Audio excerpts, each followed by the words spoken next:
വളരെ ഞെട്ടലോടെയാണ് ഹാഫിസ് നഈമി എന്ന മദ്രസ അധ്യാപകൻ മരിച്ചത് ലോകമെമ്പാടുമുള്ള മലയാളികൾ അറിഞ്ഞത്.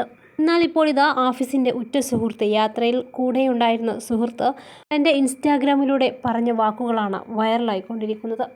തൻ്റെ ഉറ്റ സുഹൃത്തിൻ്റെ വേർപാടറിഞ്ഞ് അദ്ദേഹം കുറിച്ചതിങ്ങനെ: അവർ വീട്ടിലെത്തിയോ എന്നറിയാൻ വിളിച്ചു നോക്കിയതാണ്.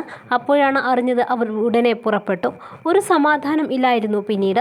ഇന്നലെ കാണാൻ ഉള്ളവരോട് കാണാൻ പറഞ്ഞപ്പോൾ ഞാൻ ചെന്നില്ല. എന്നെക്കൊണ്ട് ഓനെ അങ്ങനെ കാണാൻ കഴിയൂല. ഓൻ പോയി എന്നറിഞ്ഞപ്പോഴും ഞാൻ കാണാൻ ചെന്നില്ല. ഓൻ ഞങ്ങളെ കൂട്ടാതെ ഒറ്റയ്ക്ക് പോയില്ലേ. എല്ലാ സ്ഥലത്ത് പോകുമ്പോഴും ഓൻ ഞങ്ങളെ വിളിക്കുന്നതല്ലേ. എന്നിട്ടിപ്പോൾ ഓൻ ഒറ്റയ്ക്ക് പോയി. അവസാനം ഓനെ വീട്ടിലേക്ക് കൊണ്ടുവന്നപ്പോൾ ഞാൻ ചെന്നു കണ്ടു. ഇനി ഓൻ പറയരുതല്ലോ ഈ എന്താടോ ഞാൻ പുയ്യാപ്പിള ഇറങ്ങുമ്പോൾ കാണാൻ വരാഞ്ഞത് എന്ന്. എന്തായാലും ഓൻ ഭാഗ്യം ചെയ്തോനാ. മരിക്കുമ്പോൾ മറ്റുള്ളവർ കൊതിക്കുന്ന രൂപത്തിൽ മരിക്കണം എന്നുള്ളത് പോലെ ഓൻ പോയപ്പോൾ എനിക്കും പൂതി തോന്നാണ്. ഇന്ന് ആയിരങ്ങളാണ് ഓൻക്ക് വേണ്ടി ദുആ ചെയ്യുന്നത്. നിങ്ങളും ദുആ ചെയ്യണം ഓൻക്ക് വേണ്ടി. അവസാനം ഓൻ കിടന്നുറങ്ങിയത് എൻ്റെ കൂടെയാണ്, എന്നെ കെട്ടിപ്പിടിച്ചിട്ടാണ്.